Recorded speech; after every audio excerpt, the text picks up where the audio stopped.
Last night I took a trip down memory lane looking at all the old Call of Duty Trickshotting videos, and one video caught my eye. How cheating and fakery destroyed COD Trickshotting. I watched through this entire 27-minute segment video because not only did it hit the nostalgia, it was very eerily similar to the console state that we have within Rust. So today I'm going to be looking at how cheating and fakery destroyed Rust Console PvP.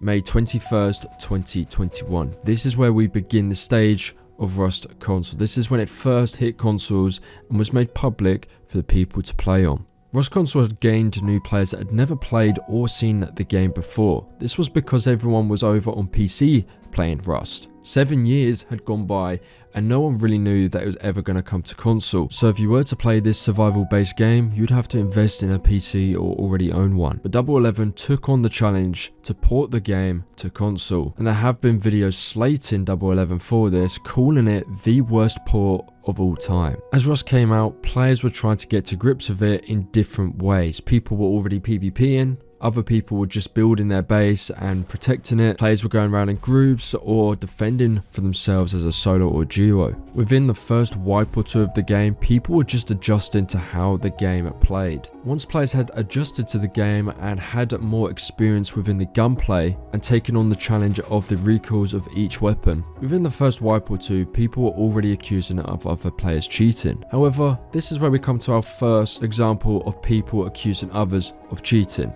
Rust Console was made to optimize both old and new gen. Now it's debatable whether old gen is holding the current state of Rust Console 2024 back to what it actually could potentially be if it was just run on new gen. But going back to when the game first came out in 2021, a lot of old gen players were complaining about cheating within the game. Now whilst we'll get to those people who were actually cheating, there was a large case of players being wrongfully accused of cheating due to them having new gen. Players on old gen were lagging so much that if they got killed on a regular basis by, let's say, the same player, they would accuse them and report them of cheating. But this was just down to the simple fact they had a better console that ran the game better. This simple fact of new gen running the game better than old gen would have people invest in the new gen consoles to have the upper hand on their opposition. This, later down the line, would spark the debate of whether Rust Console should only be on new gen and drop old gen.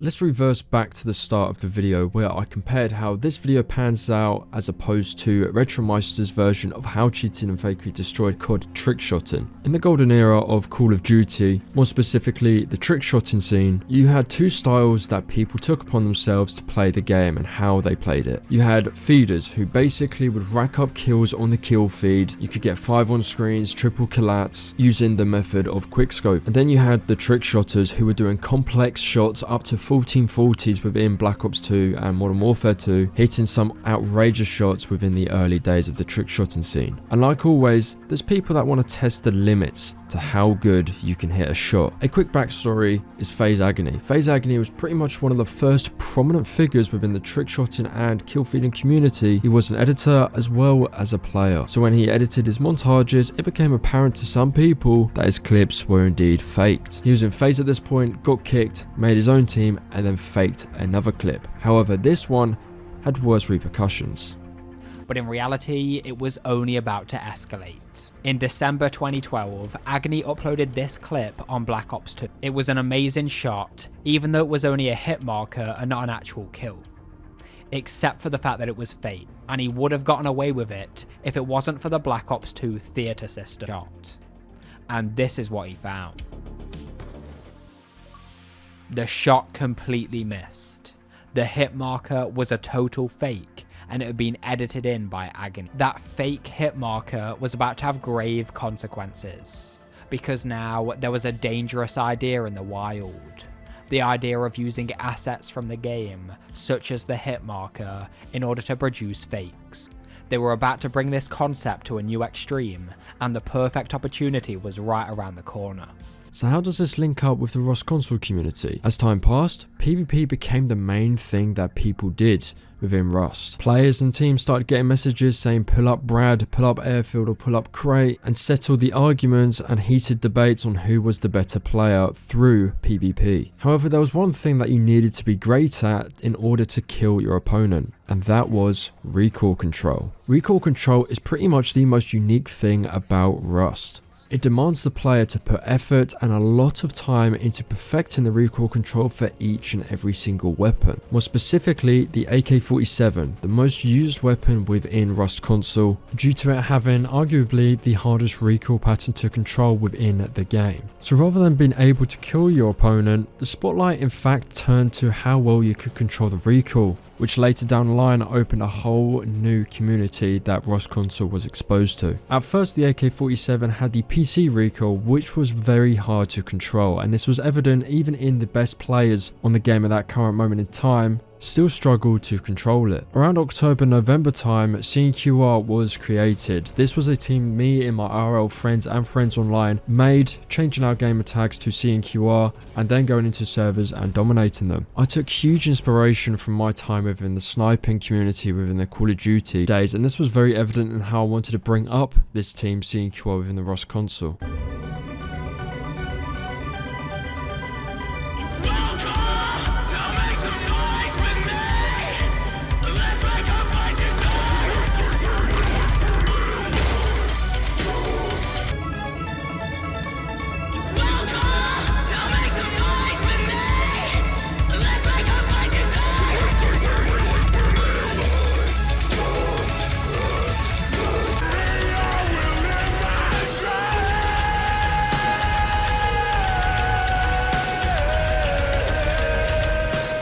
Now, CNQR was a legit base team. We always wanted to recruit people that we thought were legit. Now, I'm not comparing CNQR to FaZe, but I'm comparing the moralities of wanting a legit base team. However, when we hit the scene of creating content, we already saw that there were fellow teams that were already created and making videos. But as time grew on, it was very apparent these teams were playing a lot different. And this is where we venture into the start of the dark times for Rust Console.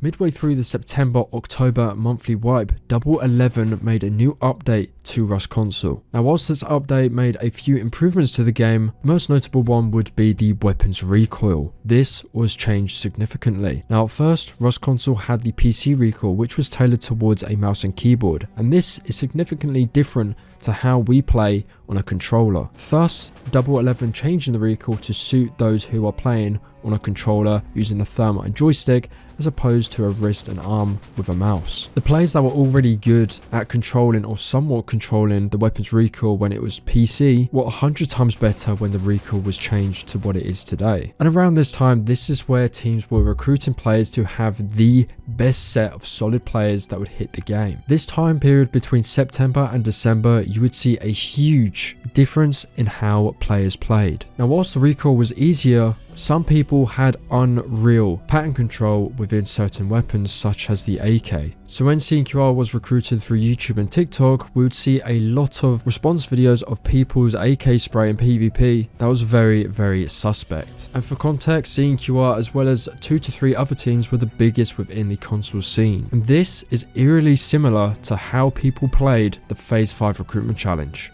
In 2013, there was an absolute dream opportunity for trickshotters when FaZe announced the FaZe 5 challenge, and the 5 winners would be invited to join. One of the contestants was a player called Tensor. He gave it his all, and he made it to the top 20 before he ultimately lost. But then the next year in 2014, FaZe ran the same challenge again, and this time Tensor was going to make sure he didn't lose. Everything was going well for Tensor as he cruised his way to the top 100. But then he got a call on Skype. What? Yo, I don't know what these guys are doing in this call, but you fucking fake clips. You're kicked from the response. You're kicked from the challenge, and you're kicked from story. You're a fucking idiot, dude. We just wanted you to know. He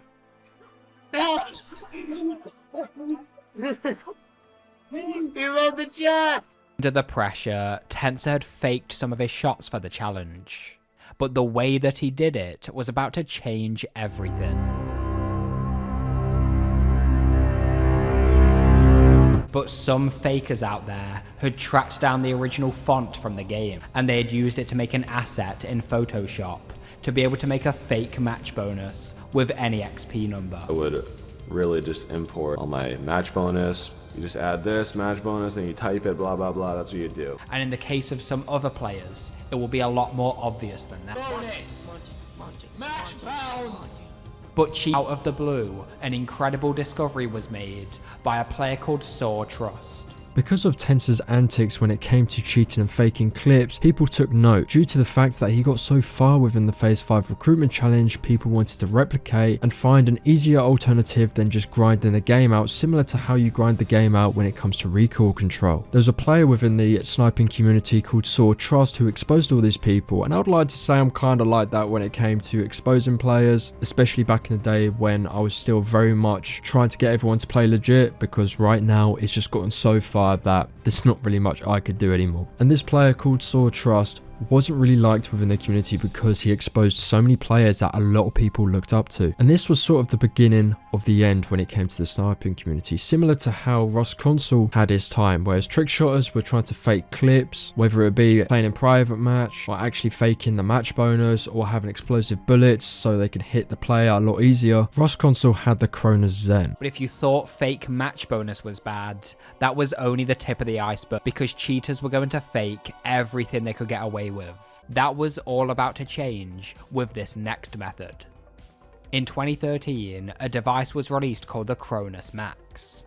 This device can be plugged into your console, and it can be used to play back macro scripts on the controller.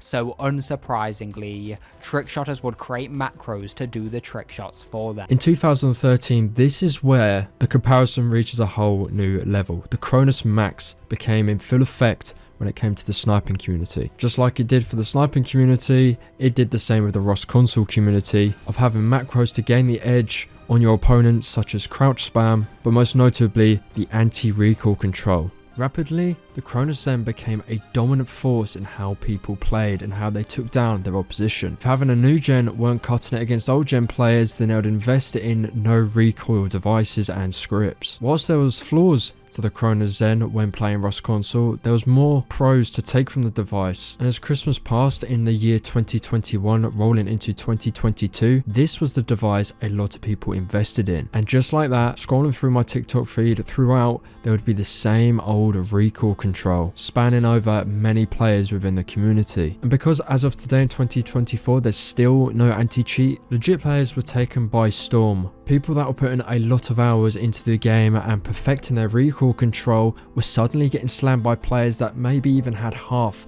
of their playtime. The cheating cesspit started on TikTok as people tagged fellow players, outing them to 1v1, creating wagers, and suddenly creating 100 times more toxic community than Rust accumulated already. Legit players were resulted into reporting such players that were using these devices through the in-game menu or over on the Rust Console website. Though from experience, this takes up to a year for D11 to get round to just looking into the player that you have reported. And due to the increase in people cheating within this video game, it's proven to be too much for D11 to comprehend. Players showing their devices, showing their scripts and how they play the game doesn't even guarantee them to be banned. And if they do get banned, they can just make an alt account and the cycle continues. And just like that, many teams were formed of players that didn't have much skill, didn't have much time to play the game and perfect the recoil, investing in these devices and become the better player. And whilst Cronus Zen is a huge problem within the Rust Console community, there's one that's even bigger.